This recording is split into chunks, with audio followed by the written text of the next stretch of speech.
Plant collecting is meant to be a nice, relaxing hobby. So naturally, we turn it into something where we would have an existential crisis about the smallest blemish on a leaf.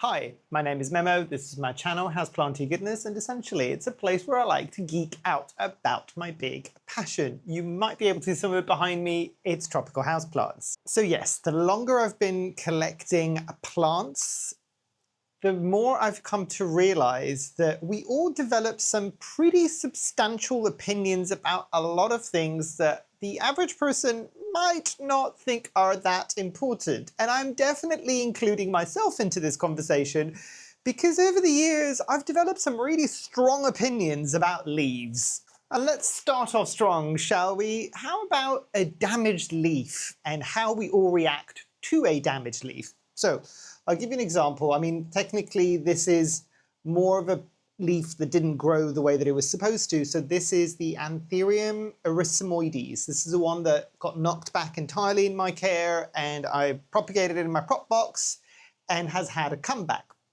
So yes, we'll look at this, and I'm using an Anthurium for good reasons, because you know Anthuriums are the ones that are going to make us all have a meltdown. You see the leaf and it's just like, you know what, no, I'm done, straight into the bin. I cannot cope with you having an imperfect leaf. Meanwhile, if you can see the plant, it's already pushed out a new leaf right there. It couldn't care less. We do, but the plant is still just trucking on and it's just like, okay, I've got a slightly funky looking leaf. Let's move on with life. Nothing's happened. I knew this was going to come up. How about fenestrations? So this is Monstera gracilis. So they finally started fenestrating. It had its first leaf with a fenestration and then the second leaf with a fenestration. And as you can see, most of it was just solid leaves before. But tell me this, how many of us, you look at a fenestration and all of a sudden, much like somebody when they've just had a new baby, you've got like 17 different pictures of like a leaf with like some splits or some holes. I'm talking about the Monsteras generally here, and you are like the proudest of parents. I mean, look at what the baby has done. It has its first fenestration. It's up there with like, I'm gonna be very extreme here. It's up there with that the child has just walked. Look at it. It is not normal that we're sitting there looking and showing these pictures as well. This is the other thing. We show these pictures to non-planty people and they're just looking at it going, your plant leaf has a hole? Why is this a thing that you're this excited about? But we're just like, but look, fenestration. Fenestration, finally a fenestration. And then also the opposite sends us into a tailspin. But I had a fenestration. And now there's no fenestrations. What have I done wrong with my life to deserve this? And like, what did I do? How did I wrong you that you're reverting back to a more juvenile leaf? I see you, I see me, I see all of us. And how about leaf size? For example, the Queen Anthurium here. How many of us, when somebody's like, you meet another planty person, or anybody actually that's growing like houseplants, and they're just like, look, this is growing really, really well. And one of the first question, I'm not saying everybody's going to do all of this, I'm just kind of like making fun out of all of us, myself included, basically. Just for us to have a laugh, don't take this video too seriously. But you're looking at the leaf and you're just like, okay, but how big is the leaf though? How big is the leaf? How does it stack up against a head test? You did okay, but did you do brilliantly? Is the leaf huge? And invariably, again, the opposite is just like, what have you done wrong? Or what have I done wrong? Why are the leaves smaller all of a sudden? Like, what have I done to deserve this in my life? But then we all forget the reality that a lot of the times the plants with the smaller leaves are generally easier to live with, and generally, not always, but generally could also be potentially easier to grow. Like, big leaves are a wonderful thing, but as a lot of people have made very substantial comments on my videos, they're just like, how are you surviving? That's too much. I would have chopped and propped it. It's taking over your entire space. Yes, problems. Big leaves are not always the best thing in the world, but somehow we've convinced ourselves that they are the best scorecard in terms of how well you or anybody else is doing or how well a plant is doing. And how about humidity? This is for all of us out there that are just like, okay, it's 74% humidity in here, so I'm not going to complain. See, proving my point. But say this was like down to like 58% humidity. And I know because I heard somewhere that it needs to be over 60% humidity. How many of us out there are going and like, oh, this is absolutely rubbish. No. Wheel out the humidifier. My plants are all gonna die and become crispy because it's dropped by a couple of percent in terms of humidity. Let me hold your hand whilst I say this. Your plant is not gonna spontaneously combust because it's dropped by a couple of percent on the humidity. It will be fine. But you know what I mean? It is one of those things that people get really hyped up about. And yes, obviously humidity is important, especially for some of the tropical plants that we are growing, especially for the ones that are used to things like cloud forests. But the kind of obsession with the precision of it all, nature is never that precise. We've talked about this before. Like sometimes some of those locations that these plants are growing might have 100% humidity, but guess what? There might be a few weird days here and there where it drops down to 50% humidity. I'm using like extreme examples, but the plants are okay, they'll deal with it. The problem becomes with continuously bad humidity, as in weeks and months of it. Then they might cause some issues. But like having a full panic attack because your percentage of humidity has dropped by a couple of degrees or a couple of percent more specifically for like a few hours or a few days, that way leads to madness. And how about aerial roots? And believe it or not, this is a big thing for a lot of people. It's kind of like, okay, so there's an aerial root, and I'm thinking more kind of when you're, not even when you're just first starting off, but our first taste of this generally tends to be for most people with a Monstera deliciosa. So there's a big, like a long aerial root. What do I do with it? Do I cut it off? Do I put it in water? Do I chop it and then propagate it? What do I do? Do I put it on a moss pole? It's obviously wanting to attach to something.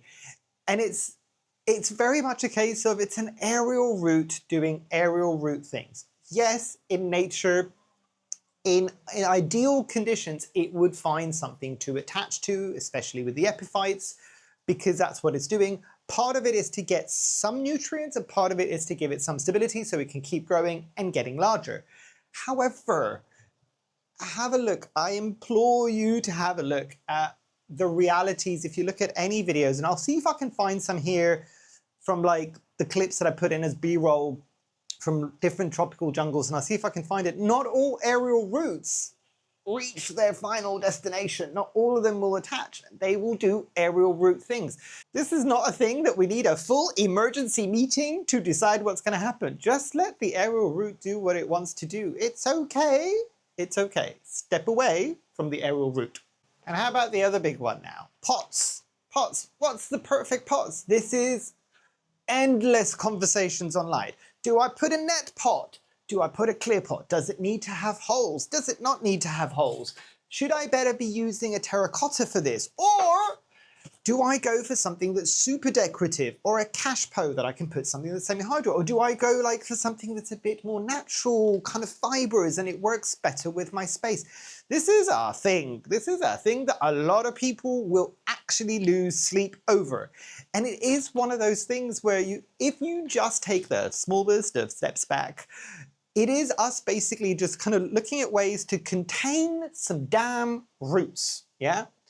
Whilst meanwhile, these plants, they are growing off the side of a tree. And I have used this example multiple times, especially when you're looking at garden plants, and there's memes about this everywhere as well. Like, you could spend all of this time trying to keep this plant happy, giving it the best pot, giving it a decorative pot, making sure that the roots are getting air with like a net pot. And then you walk outside, depending on where you live, and you see the exact same plant thriving in the crack of the pavement, just to spite you. So yes, pots are one of those things that we maybe all take a tiny bit too seriously. And this is a big one. This is a big one. Hopefully this won't trigger some people. But soil mixes. Never any other community have we boiled it down to such an exact science. It's like we're all little pharmacists. It's just like, okay, look, I'm a little witch and I'm going to do my witch's brew in terms of my soil mix. It needs 16 parts of cocoa coir and 3/4 of a bag of perlite, 5 little pebbles of zeolite, 4 eyes of newt, and then that is the perfect soil mix. It will never fail. Use this or whatever else you're using is utter rubbish. Meanwhile, there's somebody growing exactly the same plant as you in the similar conditions for years on end, thriving happily, and they bought just a regular bag of garden compost from the supermarket.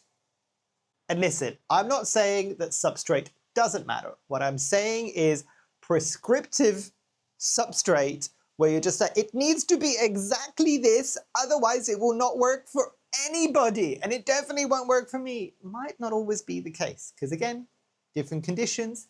Yes, substrate is important, but there's a lot more things that need to come into play in terms of the genus of the plant, the species of the plant, the location where you're growing it, the light levels, the watering that you provide it, how often you water it, all of these things come into play. So there's not one recipe, but we all like to really get bogged down and just go, this is the best mix ever. That's what I'm talking about. And again, just a little bit of a reminder through this video, whilst I'm going through this list, I'm not saying that most of these things don't matter. What I am saying, however, is that we've taken something that matters a little bit and we've turned it into a whole administrative issue, basically. So we've dived into things deep, where in essence, a lot of these things are good kind of general practices, but every single one of us has honed into some of this advice to the minuscule of degrees, where realistically, I was joking before about the soil, like if you're adding 17 pebbles of zeolite versus 20 pebbles of zeolite, it's not going to make a difference, realistically speaking.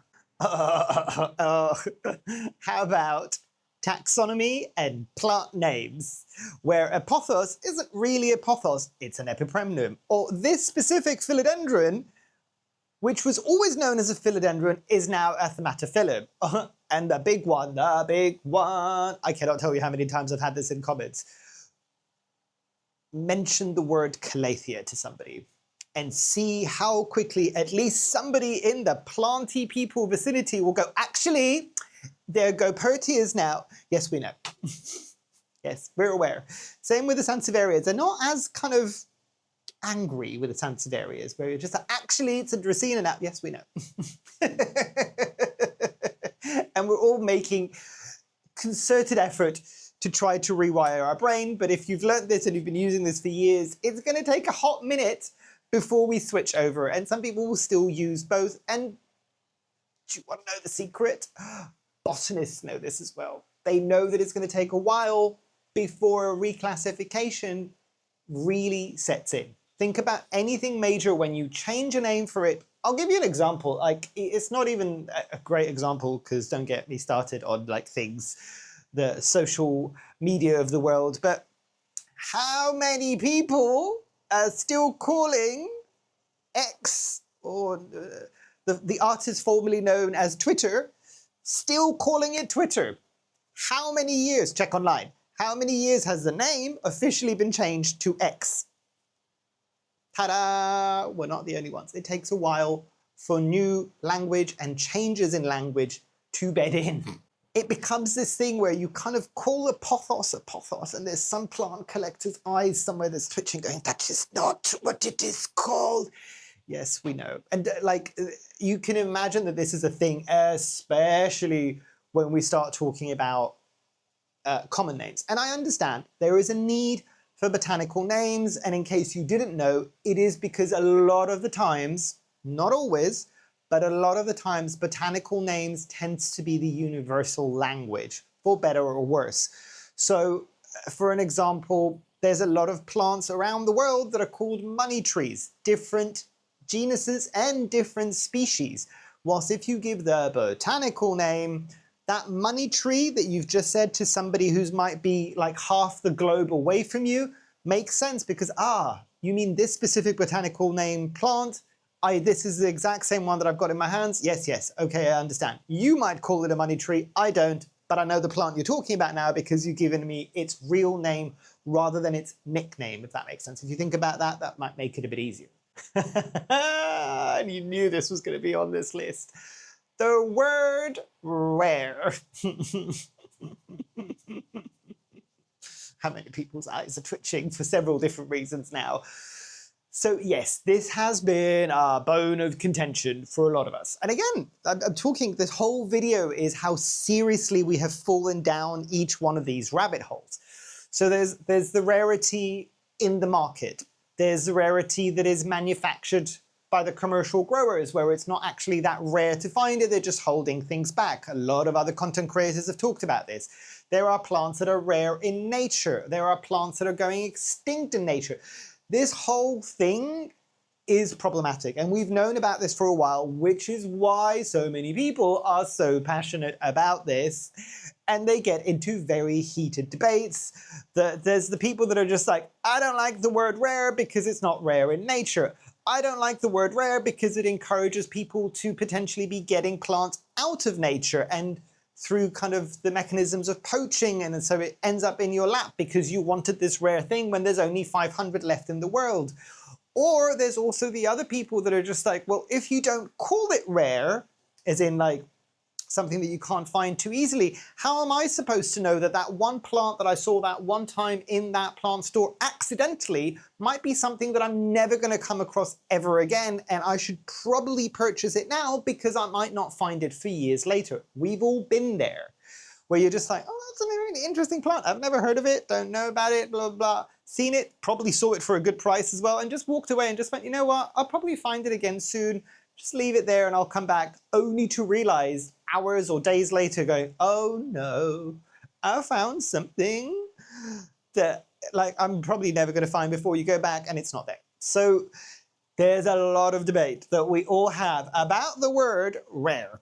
And another thing that we have a lot of debates a lot of the times is that notion of common houseplants versus kind of collector or harder to find houseplants. See rare that I was just talking about a moment ago. Yeah, there's a lot of things where people are kind of getting into plants and they're just like, look at this plant, look at this pothos, this is really cool. And then there's a lot of people, not everybody, but I have seen this unfortunately, where they just kind of go, oh, yeah, that's nice. The most condescending kind of comments that you could give to somebody, just kind of going, oh, off with you, peasant. You're dealing with a pothos? How very dare you? Let the damn people enjoy the pothos. God, for pity's sake. Everybody was a beginner at some point, and to add to that, common houseplants are common for a reason. A lot of them are either easy to grow or just grow really well. There's a reason why they're still in the market years later. They have survived for decades before it became a craze again. They have survived since the first craze of the 70s, possibly even from before then. And when people kind of stopped thinking about houseplants and it was a fuddy-duddy thing that your grandmother had somewhere in the house, and it's not something that us as cool people were ever going to get into, what you mean houseplants? And then the boom happened, and all of a sudden those plants that have survived for decades, and by survive, it means people still bought them, which meant that if people were buying them when they weren't a trend, it means that they're good plants. Let the damn person enjoy their pothos. And you knew that water was going to come somewhere into this debate. This is a hotly debated topic. So, do you go for tap water? Do you go for reverse osmosis water? Do you go for filtered water? Do you go for rainwater? Do you go for water that you've left out overnight? Like, there's a whole slew of people, and every single one of these kind of types of water have got their own kind of support group behind it. And you don't want to be there, like, when those people start arguing with each other. It's like, what's it called? I'm trying to think of the musical. It'll come to me whilst I'm editing this, where you've got like the rival gangs fighting, and I think it's the Americans versus kind of a Hispanic community. And I can't remember what, so many people are going to be kicking me in the comments. I'm going to be kicking myself in the editing because this is one of the most famous musicals. But anyway, it's a lot of that kind of going, no, reverse osmosis water, no, tap water is fine, blah, blah, blah. Meanwhile, you've got like 600 plants in your collection or in your house, and at some point that needs to factor into the practicality of any of these waters. So yes, some of these things might be better than others. You might even know that some of these things are better than others. But when you've got this many houseplants, it's just like, I could do this, or I could just go for the path of least resistance, and they're all going to be okay. It's fine. You must have known this was coming up. Grow lights. Never-ending debate. And this is a rabbit hole that a lot of people can fall into. How close does it need to be to the plant? Do I go for the cheap one? Do I go for the expensive one? Do I go for the white light? Do I go for the purple light? What's the PPFD? What's the DLI? What's the foot candles? Don't get me started on the foot candles. I dared to make a comment that I was measuring something in foot candles, and the amount of hate that I got from people going, you can tell you're British. Why are you counting these things? You're not fuddy-duddies. You're counting things in foot candles. You should be measuring in lux. And I'm just sitting there going, what do you mean lux? You can measure in lux. But yeah, see, this is what I mean. It's not just me, it's a lot of us. And you get into these in-depth conversations about grow lights. And it can get even more specific. It's the daylight hours, it's the color of the light, all of these things. And meanwhile, you've basically turned yourself into like a NASA kind of scientist, an astronaut, because you are trying to solve everything. You've got spreadsheets upon spreadsheets and you're matching everything up.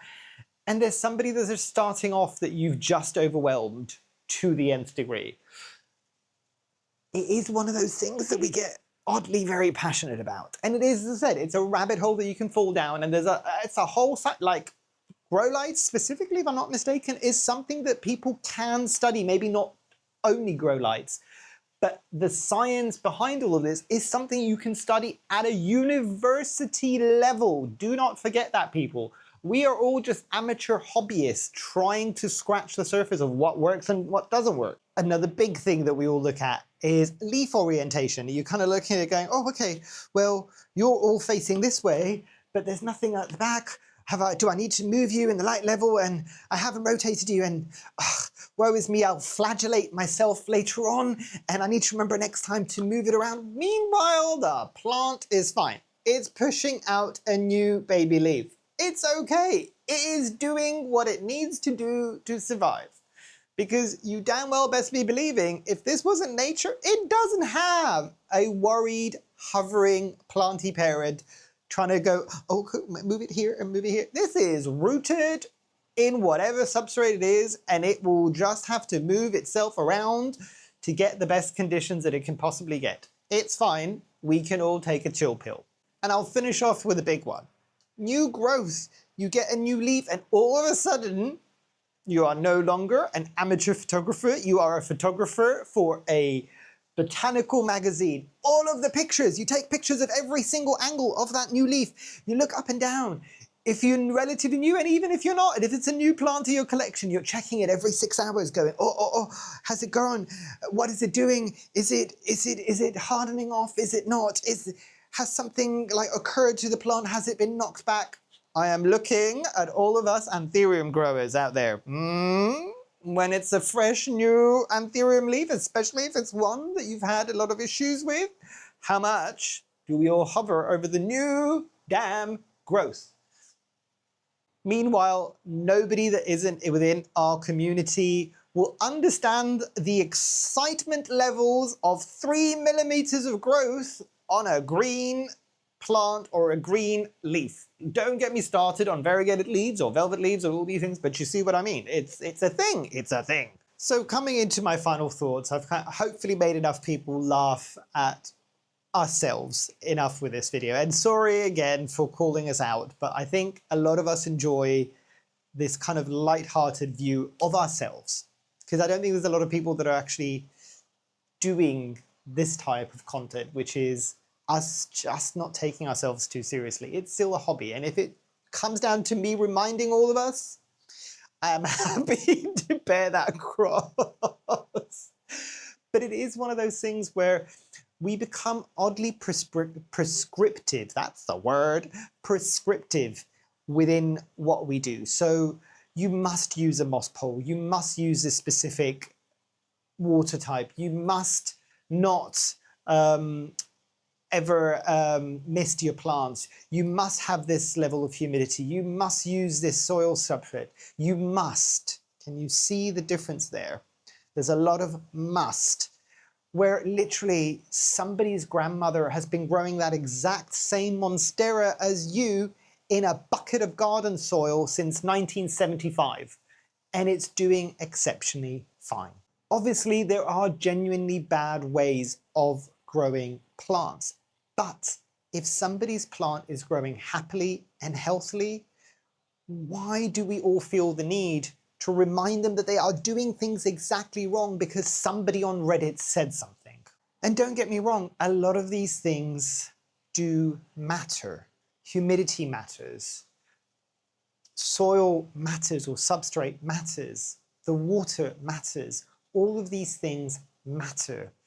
But somewhere along the way, we went from it matters to the overall health and growth of a plant to this must be absolutely perfect. And I think that's the thing that I want you to take away from this video, barring all the laughs and giggles that we've had ourselves. We don't all need to be perfect all the time. Yes, a lot of these things matter, but they matter as a collective and they matter in a small amount. And a small amount of everything done halfway right or okay, and not everything either, could still lead to very happy, very healthy plants and a much less stressed you. So yes, tell me if I've missed anything. I probably have. I am sure you will all be sharing down below which ones of all of these resonated with you or didn't resonate with you, and that's fine. Like, if some of these, I mentioned the ones that would resonate to me, or also things that I've seen in the wider community. But yeah, let's have that conversation down below. Please be respectful of each other. I know you generally always are. But yes, hopefully you've enjoyed. Hopefully I shall see you here soon. And I truly, truly hope that you have a great rest of your day. Thanks. Bye.